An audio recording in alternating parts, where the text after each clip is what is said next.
随着那架私人飞机飞入高空，之前被气晕过去的雷蒙也醒了过来。他发现自己正倒在一个单人沙发上，双手双脚上却已经不再带着镣铐了。这豪华舒适的机舱和之前兰斯尼亚的漫天风沙形成了极为鲜明的对比。对面坐着的不再是那个抽自己耳光还要泡自己女儿的年轻混蛋，却是一个穿着黑色长裙的东亚姑娘。你是谁？雷蒙觉得有点莫名的眼熟，他其实是见过穆千羽的照片的。曾经雷蒙手下的那些调查官把与苏无忌有关的很多明面上的信息交给了他，而穆千羽也是作为苏无忌的众多女性好友之一，出现在了情报局的信息库里。但雷蒙从未重视过这个女孩。我叫穆千羽。穆千羽说道。雷蒙先生久仰大名，却没想到我们第一次见面是在这种情况下。在他的旁边有着一个身高体壮的女保镖，穿着皮衣皮裤，脸上没什么表情。雷蒙虽然这些年实力退步不少，一条胳膊骨折了，身上也有刀伤，但还是有一定的反抗能力。他自认为可以轻松挟持对面这个华夏姑娘。穆千羽却笑了笑，他显然已经看穿了雷蒙的所有想法。雷蒙先生，我劝你不要这么做，那样太不明智了。雷蒙面带嘲讽的冷冷一笑。我们的距离那么近，我想要杀了你易如反掌。你已经因自大而失误了一次，我想这种情况应该不会再出现第二次了。穆千羽摇了摇头，那绝美的容颜上有着让人着迷的镇定。对吗？唯利是图又目光短浅的雷蒙局长。雷蒙眯了眯眼睛，眼里透着警惕之意。说你到底要做什么？他没有立即动手，因为面前这个华夏姑娘让他莫名有一种看不透深浅的感觉。穆千羽递给了雷蒙一杯水，语气淡淡。雷蒙情报局本有可能成为一个屹立百年的超一流势力，如果轰然倒在此刻，岂不是太可惜了？雷蒙似乎觉得这句话让自己受到了些许的侮，如脸上浮现出了些许怒意，咬牙切齿地说道：情报局所有的骨干成员都还在，根本不会倒。尤利亚是我的女儿，我所失去的那些东西终究会拿回来的。穆千羽轻轻一笑。雷蒙先生现在还能说出这种话，让人很难相信你是依靠自己的力量创立了那么强大的情报局。雷蒙冷笑。我需要你一个20多岁的女孩来认可我。穆千羽说道。我现在越发确定，是歌者先生帮着你创立了情报局，你是雷蒙情报局的一面旗帜，而他才是真正把旗杆竖起来的那个人。雷蒙的拳头重重砸在了沙发上，极为恼火地骂道：该死，不要跟我提他，这个叛徒。穆千羽却摇头一笑：我和歌者达成了合作，他才把你的行踪告诉了我们。什么？竟然是你？雷蒙怒目而视，眼欲喷火。他的第一反应便是要扑过来掐住穆千羽的脖子，可是那高大女保镖骤然从腰间抽出了一柄短剑，剑锋之上那刺眼的寒光透着强烈的危险气息，让冲动之中的雷蒙又放弃了动手的想法。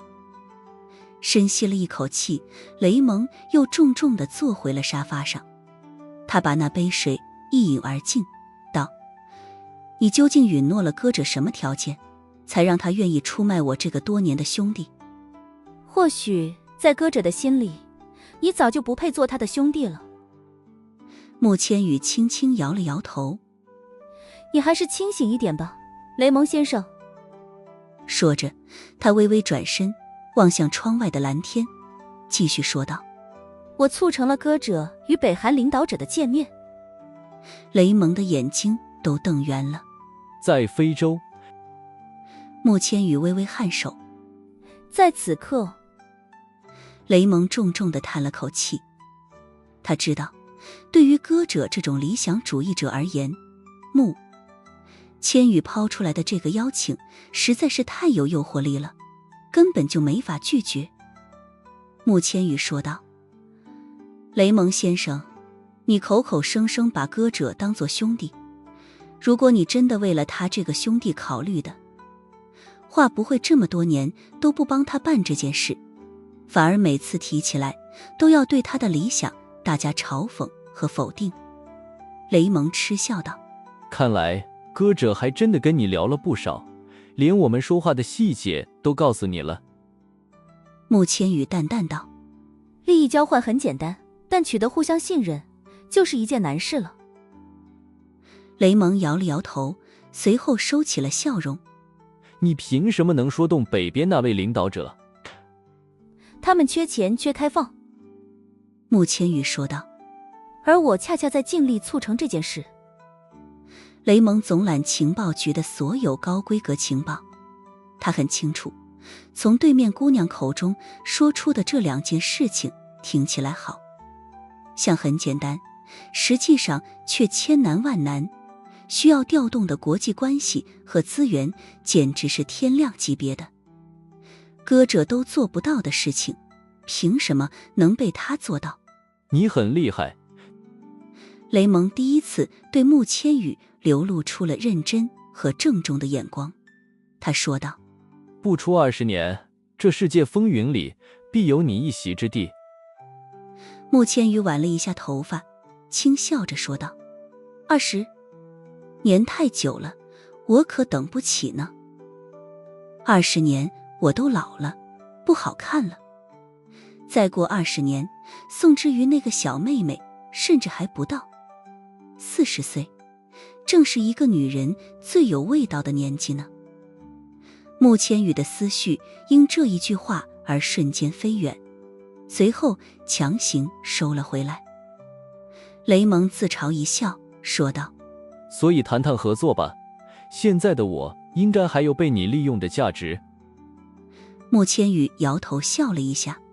雷蒙先生的意思是，你把我弄到这架飞机上，解开了手铐和脚镣，还费劲巴拉地说了这么多，不就是要跟我谈合作吗？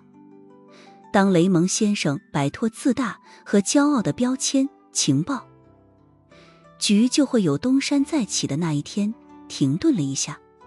穆千羽稍稍地收起了笑容，随后换上了认真的语气，说道：我的确是要和雷蒙先生合作，但你需要清楚的是，我们之间的合作是不平等的。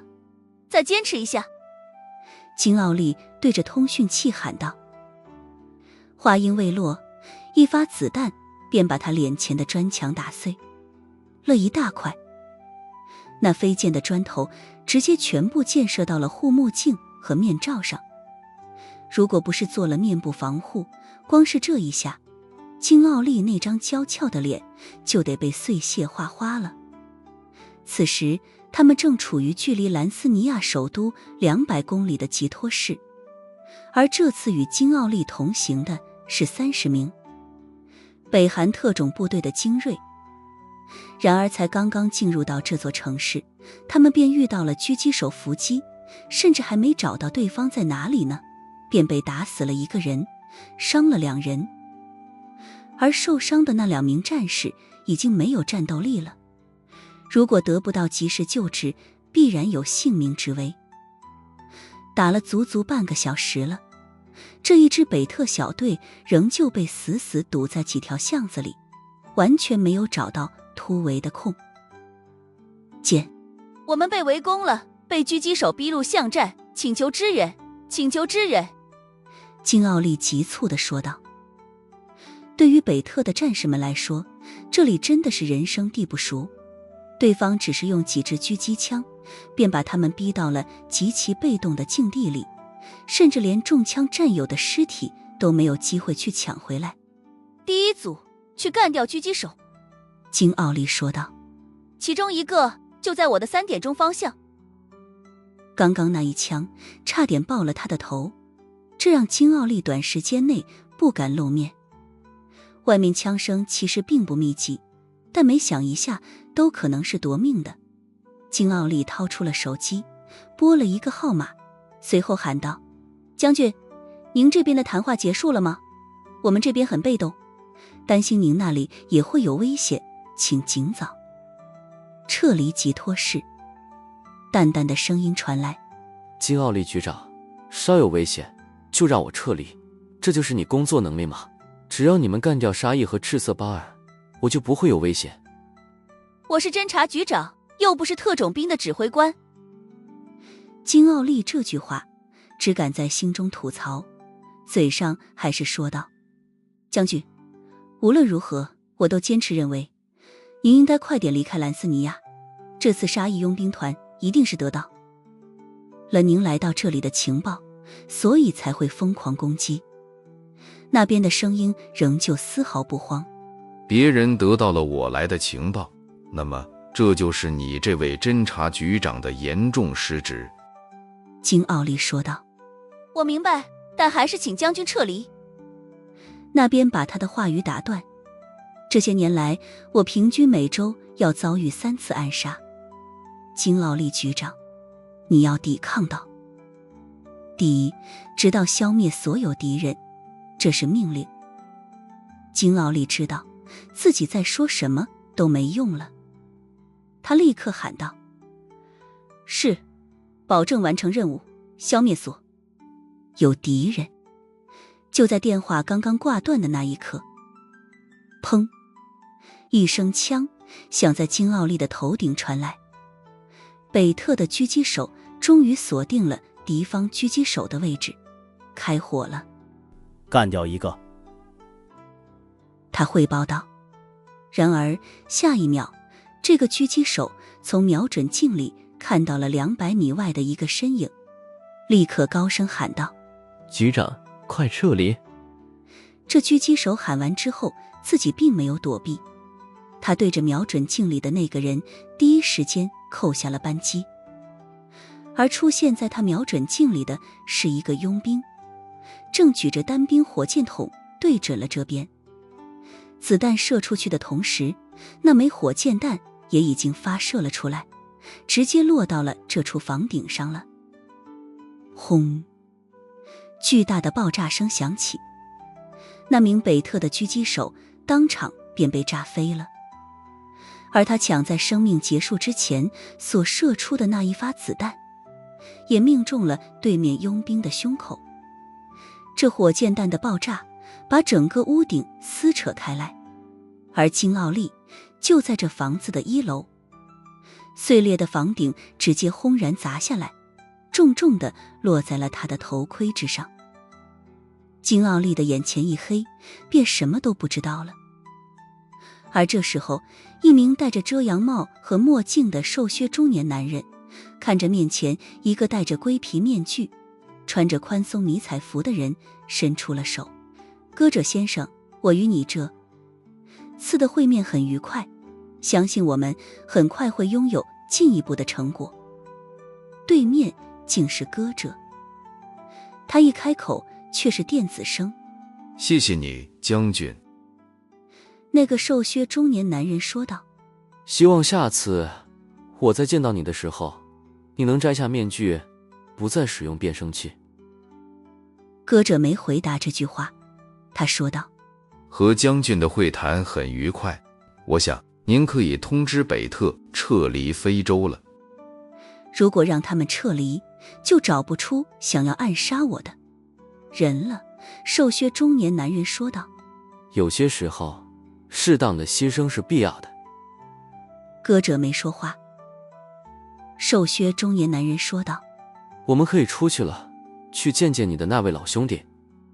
说着，他打开了一扇门，在门的另外一侧是一个豪华机舱，里面坐着穆千羽和雷蒙。等金奥利醒来，发现自己正躺在一张柔软的大床上，脑袋的疼痛很明显，还有点晕乎乎的，关于受伤时的记忆有些模糊。金奥利发现自己的身上只穿着贴身的衣服，沾满了灰尘的迷彩外套和外裤都丢在角落里，而房间的一角坐着的是一个身穿 T 恤的青年。后者听到动静转过脸来，金奥利发现此人居然是苏无忌。这是怎么回事？金奥利撑着身子坐起来，动作幅度稍大一些，脑海里便涌出了一阵阵的眩晕。苏无忌说道：你的衣服是我脱的，只是为了检查你有没有其他的伤势。金奥利扶着晕乎乎的脑袋，也不是第一次脱了。只是上一次是躺在会议桌上的，这一次则是躺在床上。这是我们的安全窝。苏无忌说道：我要是去的晚一点，你就已经死了。金奥利这时候也反应过来了，他想起了当头砸落的那一块石板。是你救了我。你们的头盔质量还不错，不然脑袋都得开花了。苏无忌说道：你们那个特种小队伤亡10几个人，目前正在吉托市的医院里治疗。金奥利问道：在医院里治疗，不会受到那些武装分子的袭击吗？苏无忌淡淡说道：都已经被我们的人赶走了，都说你们是神秘之师，可比起烈焰大队来，还是差了不少意思。金奥利忽然想起了什么，脸色骤然一变，扭头开始寻找什么东西。找你的手机吗？苏无忌将手机抛给他，说道：你不用担心他没事儿。金奥利当然知道苏无忌说的是谁，他说道：哥哥的会谈。苏无忌说道：他的会谈地点根本不在这里，你昏迷了10几个小时，你哥哥想必已经回到国内了。这个消息还是穆千羽告诉他的。显然穆大小姐听进去了苏念的话，要适时的在苏无忌的面前展现自己的存在感，以免他真的把自己给忘掉了。什么？在国内？金奥利的眼光狠狠一颤，显然不愿意相信这句话，立刻反驳道：不会的，哥哥如果回去，不可能不提前告知我的。他开始打电话了。果然，那边接通了之后的第一句话便是：我已经回国，国家侦察局和特种部队此次表现不好，作战不利，回来之后要受处分。金奥利的身体一震，太打脸了。随后他的眸光微垂，一缕黯然之色从眼睛里流露出来，低声说道：是。电话那边继续说道：但是你们不能立刻回来，还有将功赎罪的机会。我将会继续安排特种部队进入非洲，为了替润香姐报仇，不把沙溢和赤色巴尔连根拔起，绝不罢休。金奥利刚想说什么，便听到自己哥哥继续说道：敌人不知道我已经回国的消息，肯定还会继续对付我。金奥利把幕后之人揪出来，把他带到我的办公室，明白吗？金奥利轻轻应道：是。如果做不到，你就直接辞职吧。国家侦察局长的位置至关重要，不如让更有能力的人来担当起这份责任。那边说完之后便直接挂断了。金奥利攥着手机，脑海中的眩晕感似乎都没那么重了，整个人似乎一阵阵的失神。显然他从头到尾都不知道哥哥的计划，侦察局和特种部队的所有人都被蒙在鼓里，全员都是陪他演戏的工具人。后者当年上位之时还很年轻，能够在这充满了刀光剑影的位置上稳稳坐了这么多年，自然不是简单之辈。而他的哥哥在电话里从头到尾都没问一句他有没有受伤，也没问北特队员们伤亡了多少人。苏无忌坐在了床边。还记得我们第一次见面的样子吗？金奥利愣了一下，他现在的脑袋还有些眩晕，似乎不知道苏无忌突然提起这事儿是要干什么。当时你为了见到我，说你怀了我的孩子。苏无忌说道。那演技真是够逼真的，连我的保安队长都被你骗过去了。不知道为什么，当苏无忌提起这件事情的时候，金奥利的心情莫名就好了一些。那种被哥哥当作工具人的沉重感与压抑感也随之消散了些许。后来我就被你下了药。金奥利低声说了一句。他不禁回想起自己待在苏无忌套房的浴室里，用凉水猛冲降温的情景。如果不是他从小就经受过美人计的训练，知道怎么样刺激自己最有效，否则的话，那天晚上还真的得出大事。自那之后，我就再也没见过你的那种状态。苏无忌说道。即便当时是演出来的，那种飞扬和轻松的感觉，也是挺讨人喜欢的。金奥利的眼光微微一颤。此刻他面色苍白，让那精致又立体的五官多了几分可以用憔悴来定义的脆弱与动人。金奥利沉默了好一会儿，才说道：现在想想那一次去皇后酒吧的时候，是挺开心的。哪怕后来被面前这男人不知不觉间下了毒，那体验也挺好的。就是后来胳膊有点累，差点都握不住方向盘了。苏无忌说道。客观来说，站在你这个位置上，应该明白自己的职责所在。此刻有黯然和失落是不应该的，这不是一个合格的侦察局长应该有的情绪。金奥利点点头。我明白，但从小到大，我一直没有忘记他是我哥哥。苏无忌呵呵一笑，语气非常直接。但他有没有把你当成妹妹，那就不太清楚了。此言一出，金奥利轻轻一叹，又是长久的沉默。苏无忌丢给他一盒布洛芬，说道：要是头疼就吃一粒。金奥利拆开一粒，用水送了下去。他握着那温热的玻璃杯，自嘲地笑了笑。大人您对我比我哥哥对我好多了。苏无忌呵呵一笑，说道：你可千万别这么讲，因为我无法判断你这是不是在发挥演技。金奥利的眼里有着一抹自嘲和悲凉。我明白，信任的重新建立需要漫长的过程。暗影天王大人，我接下来该怎么办？苏无忌淡淡说道：毕竟你在那个国家的身份特殊，留给你的路并不多，只能服从命令。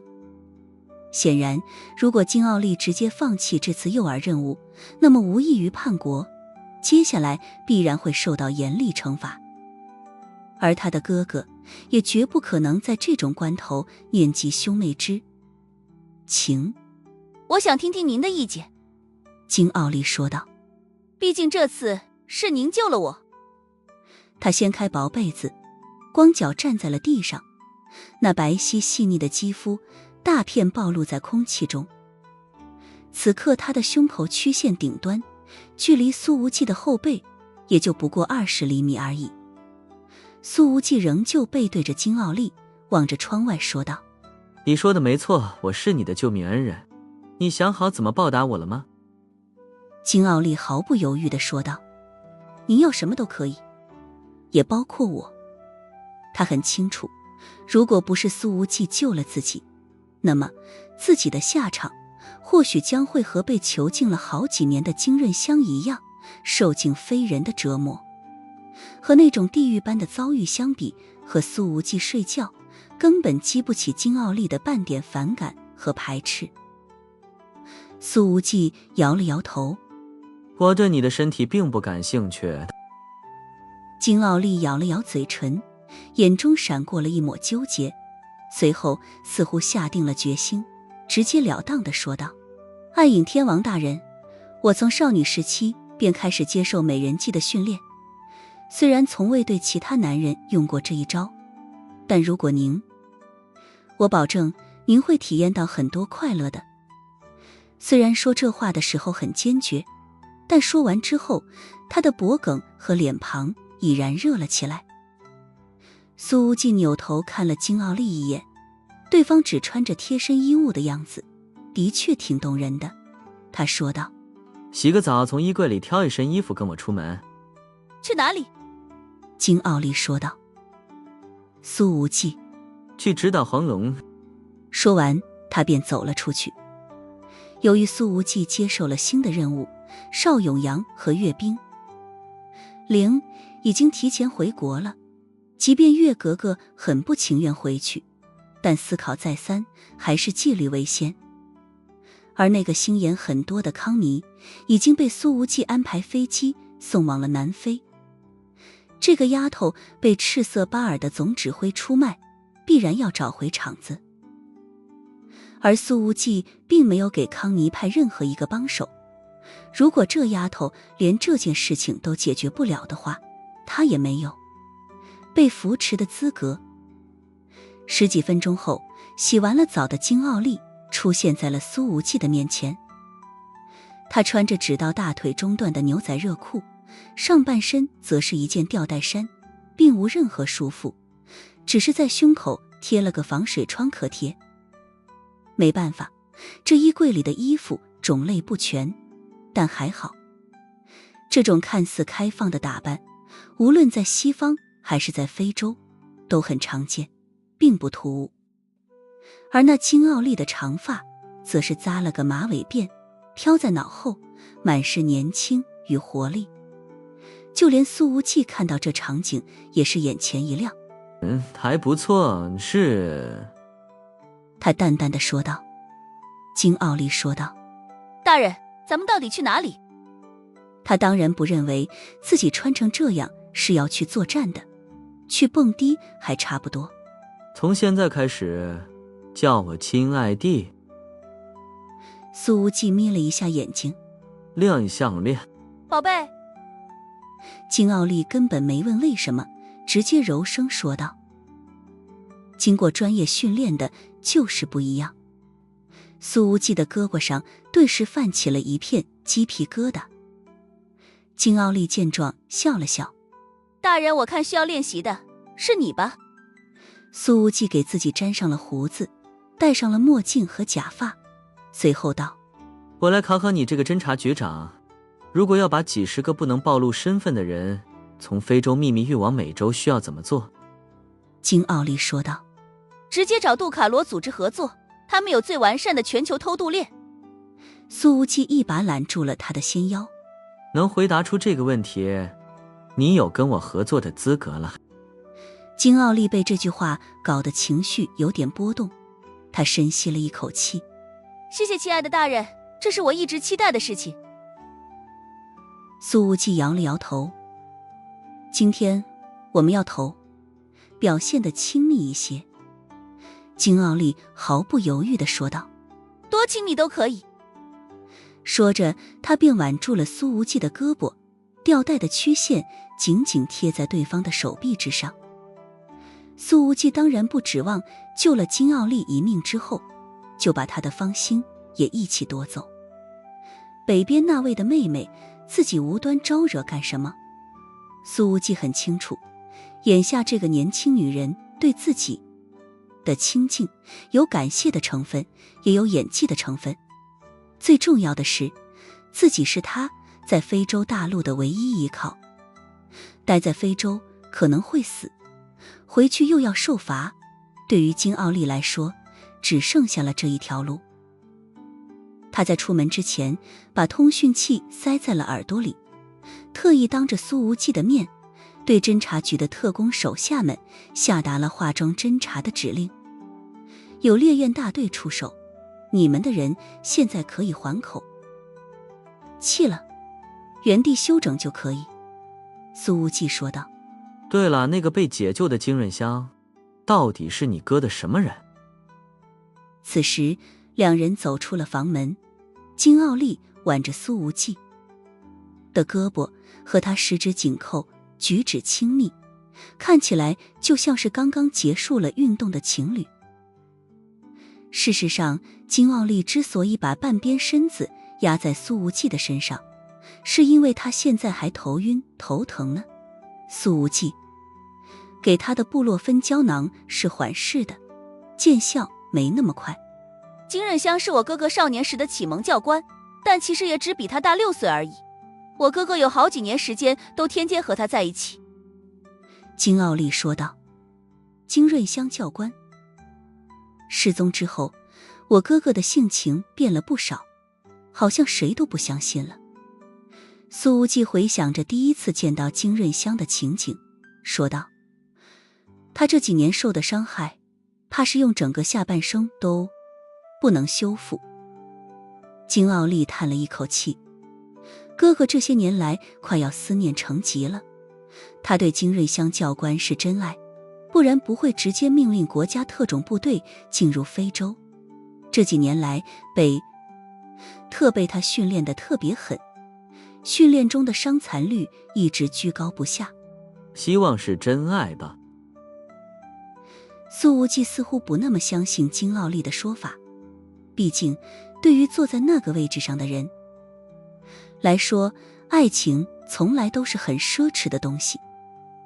他拉开了旁边一台福特猛禽的车门，坐在了驾驶座上。金奥利系好安全带，由于职业习惯使然，他第一时间查看了一下副驾手套箱和门板储物格，果然发现里面有手枪和匕首。这次用不着这些玩意儿。苏无忌说道。咱们接下来该去哪里指导黄龙？金奥利还记得苏无忌说的这个词儿呢。苏无忌说道。杜卡罗今天有一个拍卖会，去看一看情况。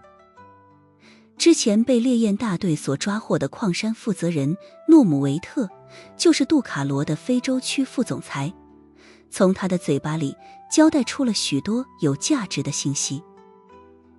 但在当年华夏坠机事件发生的时候，这个诺姆维特还是个小喽啰，并未成为副总裁，所以也不清楚杜卡罗是否参与了后来的人质转运。金奥利苍白俏脸上的神情有些冷冽，杜卡罗从事人口拐卖，这个组织确实该被连根拔起。苏无忌说道。说的没错，杜卡罗这2年已经把手伸到北新国了，你们国家看起来严防死守，实则四处漏风。金奥利点点头，微微攥了攥拳。我现在分身乏术，等我分出精力，一定把这群鼠辈一个个找出来。苏无忌呵呵一笑，还是先保住你侦察局长的位置再说吧。说着，他的目光落在了金奥利的头发上。第一次见面的时候，他就已经发现后者的黑发之中掺杂着丝丝缕缕的黄色头发，看起来也不像是挑染的，而应该是天生的。而对方的长相虽然是典型的男力系美女，可五官看起来却颇为立体，这一点似乎和大部分面不扁平的东亚人有一些区别。你这发色是天生的吗？苏无忌问道。是的，天生的。金奥利说道。我们家族规矩很严，不许女孩子染头发。苏无忌没有再多问，发动了车子，一路上都没和金奥利多说什么。半个小时之后，他们在位于吉托市边缘的一处破败的电影院门前停了下来。此时，电影院前面的空地上已经停着几十台车了，大部分的车子都是中档的品牌，但苏无忌也看到了几台诸如迈巴赫和路虎揽胜之类的豪车。金奥利说道。这个电影院据说是华夏曾经援建的。苏无忌，你对这城市的功课做的还是挺仔细，但没什么用处，还是被沙溢差点团灭了。金奥利已经对苏无忌的话有了伤害免疫了，抿嘴笑了一下。宝贝说得对。看着这青年此刻无语的样子，金奥利之前一直被黯然所充斥的眼睛里竟多了一分阳光明媚的感觉。苏无忌下了车之后，直接拉起了金奥利的手，后者的上半身顺势便贴着苏无忌的手臂，行进间磨着蹭着，看起来非常亲密。苏无忌直视着影院的入口，目不转睛地说道：你别蹭我。金奥利，大人不是你让我喊你亲爱弟，不是你要扮演得更逼真一些吗？恶心死了。苏无忌拉开了10厘米的距离，满脸正气凛然。虽然隔着一层衣服，可这样蹭着胳膊，哪个正常男人能受得了啊？当走上台阶的时候，金奥利又问道：既然杜卡罗的拍卖会在这里进行，那么进去不需要审查资格吗？苏无忌说道：我既然能带你来，那么入场资格就是已经搞定了的。这种电影院像是华夏上世纪70、80年代的那种国营影院风格，门口有着几十级台阶，大厅里的入口还分单双号，里面都是阶梯的木头折叠座位。事实上，这拍卖会的资格审查非常稀松，苏无忌只是交了5000美金的保证金，便搂着金奥利的纤腰走进去了。只要交钱就可以吗？金奥利问道。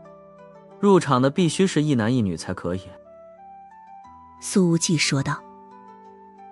金奥利，这是什么奇怪的规定？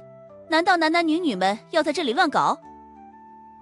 苏无忌搂着他的纤腰说道：杜卡罗这是防止发生乱子，因为真打起来，大部分的女人会拖男人的后腿。这考虑的倒是很周全。金奥利扭头看了苏无忌一眼。其实就算真的陪你搞什么的也没关系。他知道苏无忌既然敢把自己带来，那么烈焰大队必然已经在附近布控了，只是杜卡罗这帮人还蒙在鼓里。而金奥利所不确定的是，苏无忌这次过来用的是暗影天王的身份，还是华夏王牌战队大队长的身份？难道说游侠神殿其实也出动了？这电影院若是坐满了，能装上1000人，但此刻只是稀稀拉拉坐着100多人，每一对男女都和别人间隔了好几个座位。我的天！金奥利看着前方的情景，忍不住地说了一句：怎么还真搞上了？与他们相隔3排的位置，一男一女正亲得热烈，手都伸到衣服里面去了。随后又有好几对都纷纷亲了起来，看起来很投入，都是热得快的类型。苏无忌呵呵一笑，一把将金奥利拉到了自己的腿上坐着，对着他的耳朵说道：所以今天我才要求你跟我表现得亲密一些。据说这是杜卡罗非洲区总裁的特殊癖好，也是拍卖会的必要流程。根据诺姆维特先前的交代，这杜卡罗的非洲总裁之所以这么做，一方面是他喜欢看大乱斗，另一方面是他坚持认为，如果有特工混进来，那么男女特工之间的行为不会太开放，到时候也方便他来识别危险分子。苏无忌说话时所呼出的温热气息打在金奥利的耳朵上，让他整张脸都红了。之前因轻微脑震荡而导致的苍白面色已然消失不见。这癖好很有意思。金奥利说着，直接抱住了苏无忌的脖子吻了上来。当自己的嘴唇被对方撬开的时候，苏无忌立即在内心中告诫自己，逢场作戏，这是逢场作戏。然而紧接着，他便发现这金奥利的技巧确实太好了。那唇与舌的配合无比默契，直接对苏无忌攻城略地。而若是单论起这种技术的精湛程度，缺少经验的江晚星确实被甩得有点远。不愧是受过专业美人计训练的女特工啊！大人你放心，这是我第一次亲真人。金奥利一边亲着，一边囫囵不清地说道：以前都是对着假人练的。而此时，台上一个50多岁的黑人已经走。两上来，他的目光从台下每一对男女的身上扫过，露出满意的神情来。他穿着一身黑色西装外套，内搭是白衬衫和黑色马甲，甚至还系着红色领结，看起来颇有腔调。这就是杜卡罗组织的非洲区总裁伊多伍。这时候，台下几乎所有人都亲了起来。来这里的人都知道，这就是拍卖会开始的必要流程。伊多伍足足欣赏了10分钟，才说道：好，大家都很投入，现在我们的拍卖会可以顺利开始了。这个老王八蛋真是个死变态。苏无忌骂了一句，要是这货再不宣布开始，他都要和金奥利开始了。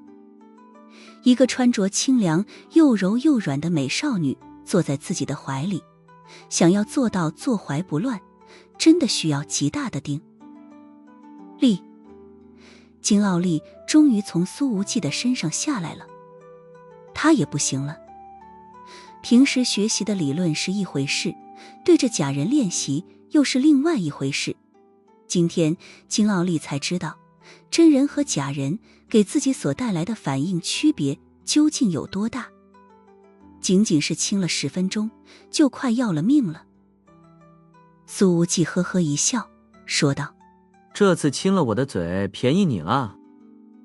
金奥利倒是也敢反驳了，他轻轻擦了擦嘴角，那不知道是谁的口水。大人的嘴真硬。苏无忌：那可不只是嘴。金奥利轻轻地欠了欠身子，垂眸轻笑着说道：我知道的，大人不用强调，越强调越嘴硬呢。苏无忌看了看他那娇媚的模样，却沉默了一下，随后轻轻一叹：你们这一行真不容易，如果日后有机会还是换个工作吧。这一叹让金奥利的旖旎眼波瞬间一颤，这2天跟哥哥通话的所有内容全部浮上脑海。随后他抬起头来，眼眶已然微红，轻笑道：亲爱的，你这和那种时候劝小姐从良有什么区别呢？苏无忌倒是没笑，而是说道：我看你才是嘴硬。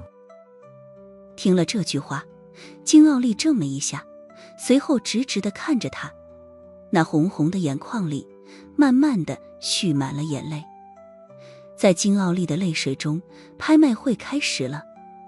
没想到，当今天所有的拍卖货品都被带上来的时候，苏无忌和金奥利却看到了一个熟人。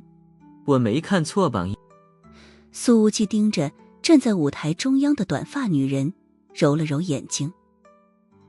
金奥利一下子冷静了下来，他攥着苏无忌的手说道：没错，就是雪乃小姐。苏无忌的目光始终落在那个站在舞台中央的短发女人身上。她穿着一身蓝色的连衣夏装，上半身是衬衫，下半身是刚刚超过大腿中段的短裤，细窄的皮戴在腰间收束，把那纤细又柔韧的腰肢勾勒得极为清晰。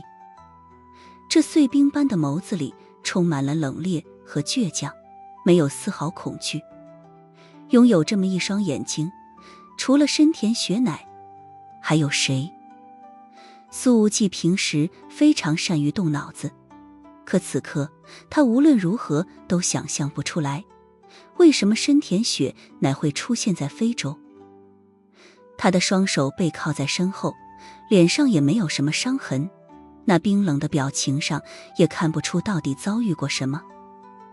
杜卡罗的非洲区总裁伊多伍站在台前说道：诸位，这是今天要竞拍的货品，其中有一个极品货物，我们内部专家给他的评级是超5星级。亲爱的，你担心了。金奥利说道。他已经明显感觉了出来，苏无忌攥着自己的手正在用力。当然。苏无忌眯了眯眼睛。我在东洋的朋友不多，雪乃一定是其中之一。他不知道深田雪乃为什么会被抓到这里。苏无忌更担心的是，以雪乃的倔强性格，8成会遭遇非人的折磨。他连军队直属将军的命令都不听，又怎么可能听这些人口贩子的话？别担心，金奥利小声安慰道。看样子雪乃应该没有被侮辱过。苏无忌把他的手都攥疼了，他微微眯眼，藏起眼中的无穷杀意。希望如此。台上伊多伍说着，走到了深田雪乃的旁边，伸手托住了深田雪乃的下巴，笑道：各位，这就是我所说的极品货物，无论是容貌还是身份，挑不出任何短板。她在她的家乡拥有着尊贵的身份，胜似公主，但是在这狂野的非洲大陆，她就是供你们玩乐的极品玩具。下方的观众席上已经响起了热烈的欢呼之声，那些射向深田雪乃的目光让苏无忌感觉到非常不适。虽说东西方的审美其实是有区别的，但在深田雪乃这种长相和身材上，审美还是无比统一的。不然的话，杜卡罗内部的评定组也不可能直接把它评成超5星级别。伊多伍对现场的反应非常满意，他笑道：而且请大家放心，我们秉承着一贯的原则，所有的货品都没有碰过。这句话一出，苏无忌稍稍放下了心。如果深田雪乃真的遭受了这些黑人们的虐待和折磨，以他那倔强又刚烈的性格，真不知道会不会活下去。好，我们现在开始正式拍卖。伊多伍说着，示意全副武装的手下把20几个货品都带了下去，只留了一个在台上。极品货物固然好，但价格昂贵，诸位，虽然这是拍卖，但我也希望你们量力而行，毕竟我们之间还有很多年的合作要做。伊多伍说道。乃3星货品，来自罗尔斯国，目前才刚刚上大学，起拍价是8000美金，每次加价1000，现在开始。站在台上，这被评定为3星的货品，是个脸上有着小雀斑的女孩子。她颜值虽然不算出众，但优势却在年轻。18岁的罗尔斯姑娘其实正处于人生中最美妙的阶段，皮肤紧绷，线条流畅，最关键的是还没发胖。事实上，由于担心卖不出价格，杜卡罗组织从来不收25岁以上的罗尔斯女人。这个罗尔斯姑娘站在台上，脸上挂满了泪痕。这姑娘不是没有反抗过，但这些人贩子也不殴打她，而只把她的双手双脚铐起来，只要保证跑不掉就行了。苏无忌摇了摇头。8000美金就能毁掉一个女孩子的人生。金奥利说道。有一个算一个，杜卡罗真该全杀了。一个40多岁的黑人站起来，咧嘴笑着说道：1万美金。他之前搞得最凶，伊多伍宣布拍卖会开始的时候，他和女伴都已经开始见真章了。11000美金。数次加价之后，这个罗尔斯姑娘被以18000美金的价格卖给了一个开旅馆的老板。在非洲，某些交易的价格低到令人发指。像兰斯尼亚或普勒尼亚这种经济水平的国家，那种站在街头的女人甚至花2-3美金就能达成一次交易。装修环境稍微好一些的旅馆或者按摩店价格或许能到15美金一次。这个罗尔斯的姑娘被老板花了18000美金买回来，接下来老板为了回本肯定会让她拼了命地接待客人。而在非洲，某种病毒又是极为流行，毫无疑问，只要进了这个圈子，这个女孩的一辈子都要被毁掉。拍卖进行了20几轮，每一轮都没有流拍的。随着4星级和5星级货品的出场，竞价越来越高。苏无忌粗略地算了一下，杜卡罗的非洲区起码已经从这场拍卖会中赚了超过300万美金了。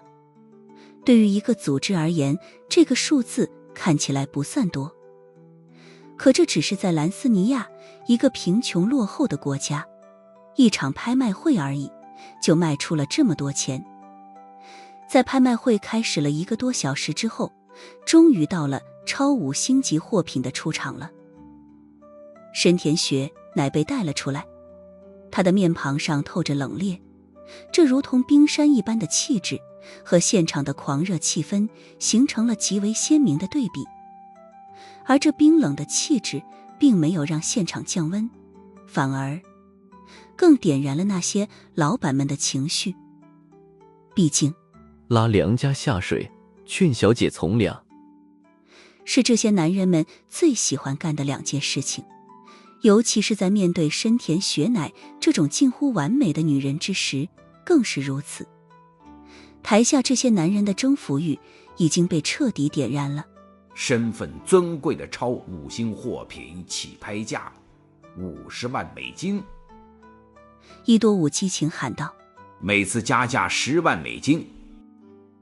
这家伙虽然穿着西装，但那一身肌肉还是将衣服全部撑起来。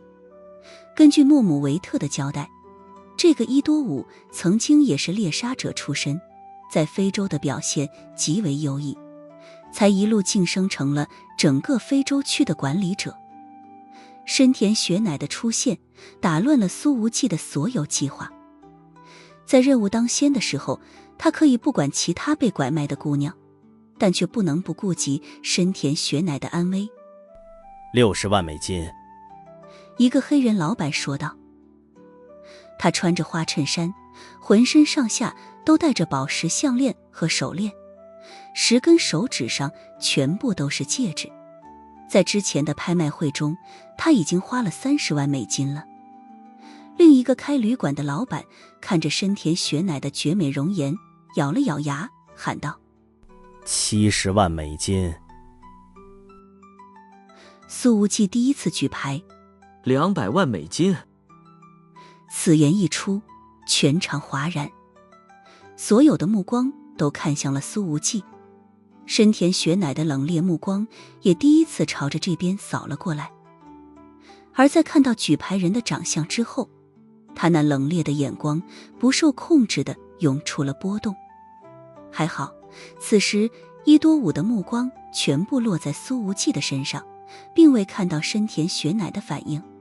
200万美金一次，200万美金2次，200万第3。这时候，伊多武的话被打断了。300万美金。一个之前从未出声的男人喊道。这是个黑人，看起来30岁左右，从穿着打扮上来看，好像并不是特别有钱。苏无忌一眼就看穿，这家伙绝对是替自己的老板前来参加拍卖会的。而由于种种原因，他的老板并不方便露面。500万美金。苏无忌喊道。那个黑人立刻用电话请示了一下，随后喊道：600万美金，700万。苏无忌站起身，看着他冷笑着说道：如果你还敢喊我保证，出了这个门我就打爆你的脑袋。可是黑人背后的老板还不愿意放弃，这家伙又硬着头皮喊道800万美金！拍卖价越来越惊人，伊多伍的嘴巴都要乐得合不上了。1000万美金！苏无忌喊道。现场其他的人都已经瞪圆了眼睛，这次超5星的货品居然拍出了史无前例的天价了。那个黑人终于怂了，也没有再竞价。此时在电话那端遥控指挥的老板正跺着脚骂道：这是哪个混蛋，非要抢深田雪乃？本大小姐没那么多流动资金呀，等他出了会场，一定要弄死他。伊多伍喊道1000万美金1次，1000万美金2次，1000万美金3次成交。伊多伍快高兴死了，他说道：请买家上台支付货款，就可以把货品带走了。深田雪乃的眸光轻动，一股名为感动的情绪正在他的眼睛里面蔓延着。拍卖会算是结束了，其余付了款的买家纷纷退场，而苏无忌则是拉着金奥利上了台。他捏住了深田雪乃的下巴，眼睛里带着怒气：你害得我花了1000万，我晚上一定要好好折磨你。深田雪乃的冰眸深处已然有藏不住的亲切感要流露出来了。先不要碰！伊多伍把苏无忌的手拿开，微笑着说道：先交钱1000万美金。苏无忌咧嘴一笑：可我没带那么多钱啊。伊多伍的表情瞬间阴沉了起来。你在玩我！随着他这句话一出，周遭几个武装分子的枪口齐齐抬了起来。不，我也没想到价格可以出到这么高。苏无忌说道：我是阿尔卑斯银行的至尊黑卡客户，这区1000万美金还是随时可以取出来的。说着，他掏出了一张黑色的卡片，朝着伊多伍递了过去。后者也知道买家里的确是有不少黑卡用户，可是阿尔卑斯银行的顶级黑卡还是少之又少。他正要伸手接过看看真假，苏无忌那夹着卡片的手却忽然一动，唰，那黑卡直接划破了伊多伍的手腕动脉，鲜血狂飙而出。伊多伍疼得身体一颤，他被面前青年的身手狠狠震惊到了。该死的混蛋！伊多伍正要下令攻击，这电影院的广播里忽然响起了一道喊声：伊多伍，站在你面前的是游侠神殿的暗影天王大人，放下武器，立刻投降，否则游侠神殿会击毙这里所有人。什么暗影天王？听到了这个名字，伊多伍的表情狠狠一怔，嘴唇都没了血色。伊多伍万万没想到，从未出过事的非洲拍卖会竟然惹来了游侠神殿的暗影天王。最近杜卡罗不断失利，几乎皆是拜这位大人物所赐，甚至就连强悍无比的全球总教官博扬都死在了暗影天王的手里。这个神秘的影子已经成为了整个杜卡罗的心腹大患了。所以当这个名字在广播里一出现的时候，在场的其他杜卡罗武装分子们都是心脏猛地紧缩，本能地愣了一下。随着他们这么一愣，枪声骤然近距离地响起，砰砰砰，枪枪爆头。这7、8个全副武装的杜卡罗成员全部一头栽倒在地。哈哈哈，你们这也太菜了！非洲的杜卡罗比欧洲总部的实力可差得太远了。一道穿着黑 T 恤的身影从柱子后面走了出来，此人左右手各握着一把冲锋枪，竟是游侠神殿的天王之一崔西。刚刚广播里就是这家伙的声音。而一个留着莫西干发型的高大肌肉男也从后边缓缓走了出来，手里拎着一把短刀，刀身上还在往下滴着血呢，正是汉密尔顿。这游侠神殿的2大天王亲自摸进了电影院的后台，已经提前把所有的杜卡罗猎杀者给解决掉了。看这样子，他们在德弗兰西岛上所受的伤应该差不多痊愈了。而这个时候，烈焰大队已经把外围的防守者解决了，从后门直接突入进来，控制住了整个电影院。混蛋！见到短短时间里便大势已去，伊多伍狠狠骂了一句，往前迈了一小步，似乎还想反击。金奥利眼疾手快，长腿高高一抬，一记凶猛的下劈正中伊多伍的脑门。砰！后者的沉重身形轰然倒地。这个劈腿的动作本身就极为漂亮，配上金奥利那又白又细腻的大长腿，更是美不胜收。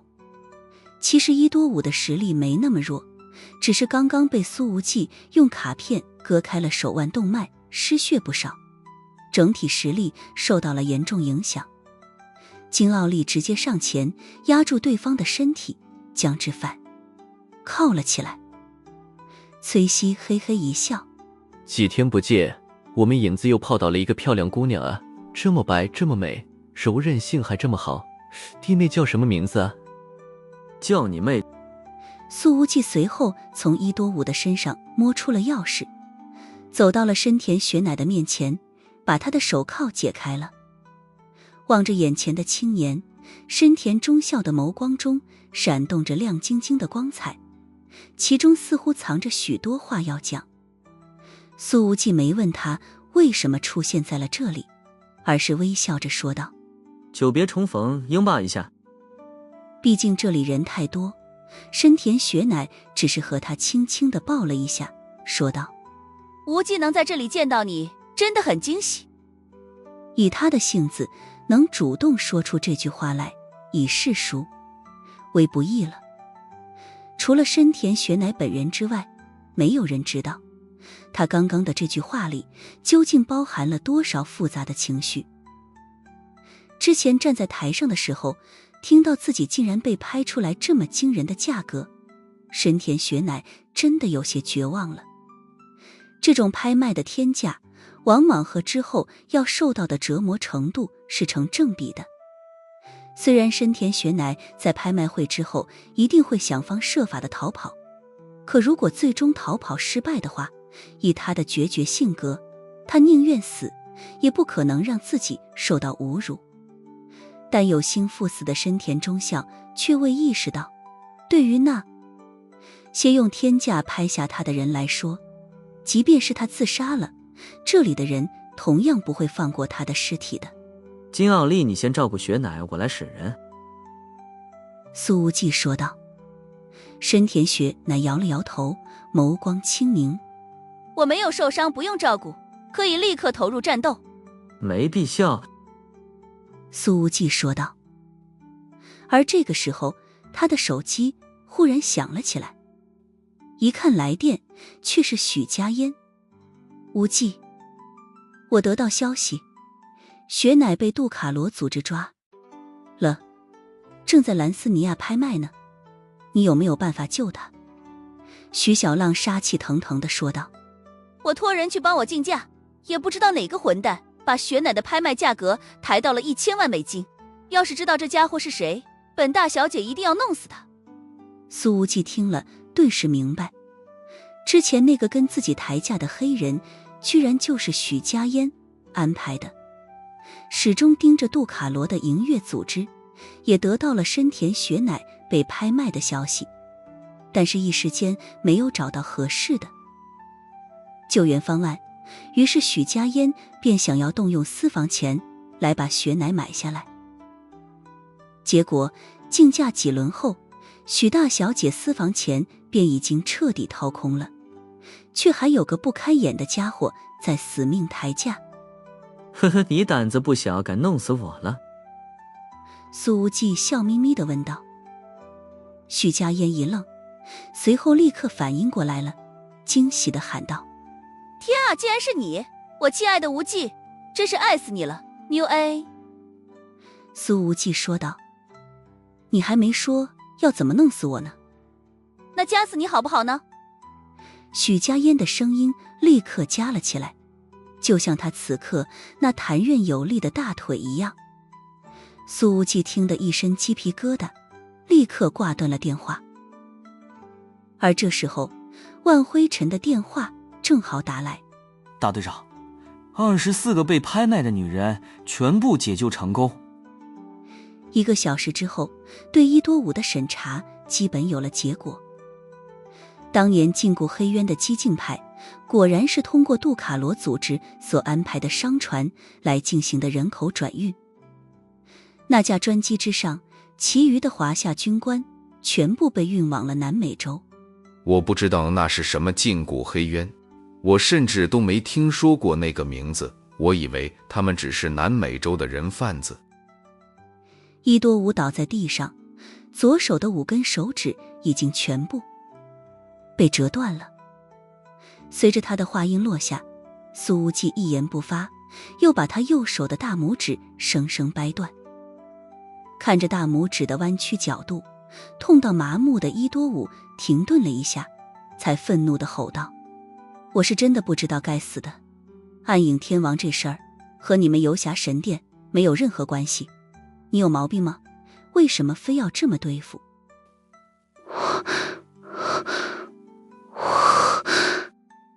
苏无忌淡淡说道：因为我首先是个华夏人。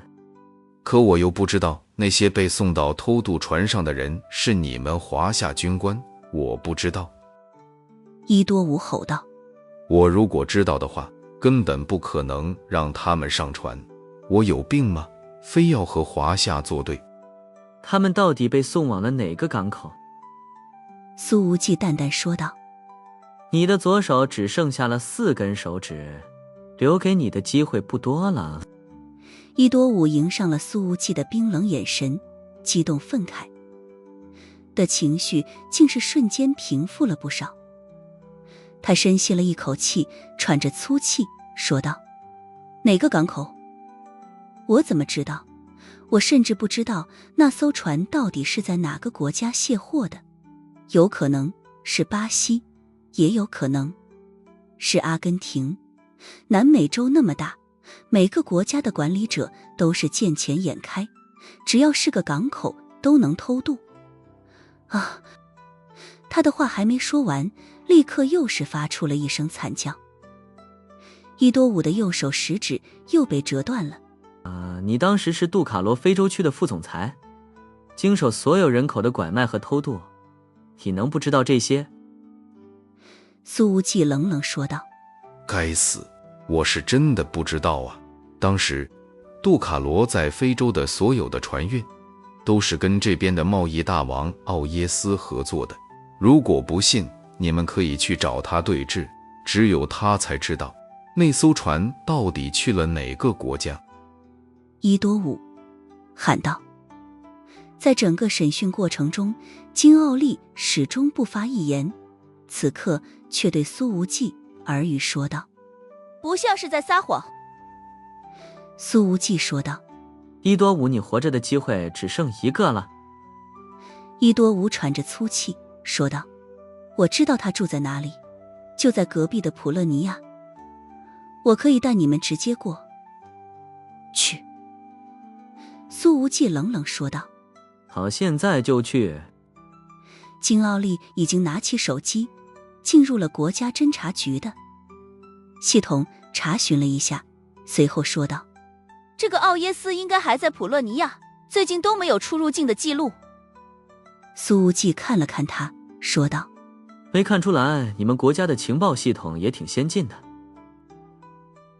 这金奥利如果能收起所有的小心思，还是挺能干的。金奥利说道：我哥哥一直在让我筹建全球信息库，这个系统就是工作成果之一。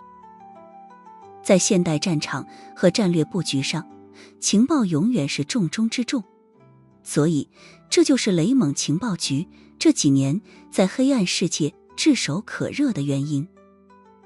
几人走出门去，崔西便说道：影子，这次老家伙派我们到非洲查点事情，先走了。啊，他们居然还是抽空来帮了个忙。苏无忌立刻从这话语里感受到了不寻常，皱眉问道：查什么事情？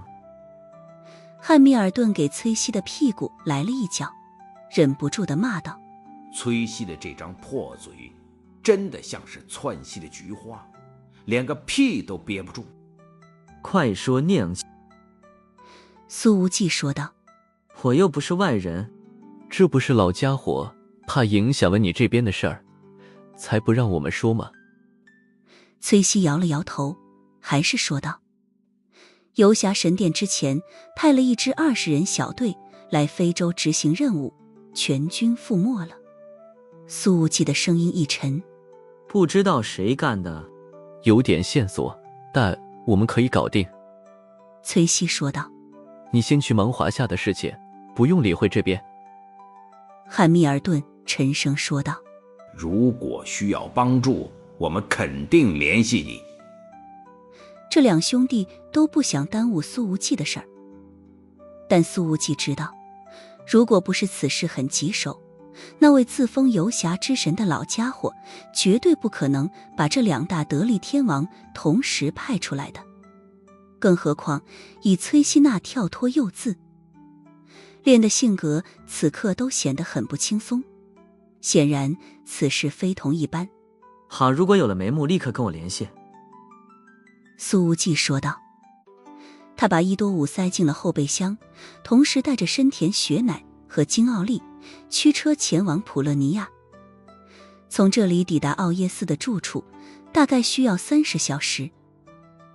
而这个时候，金奥利的手机响了起来，一看来电却是他的哥哥。看了苏无忌一眼，金奥利竟是直接打开了免提。金奥利局长，现在非洲战场的情况怎么样了？那边沉声问道。金奥利说道：哥哥不，将军，在华夏特种部队介入之后，我们稳住了局面，非常感谢他们的支援。华夏是我们永远的朋友。那边说道。是的，我非常赞同将军的这个观点。金奥利说道。可是那边却忽然话锋一转，问道：你刚刚登录了侦察局的信息系统，查看了一个名叫奥耶斯的信息，是吗？听了这句话，苏无忌的眼睛骤然一眯。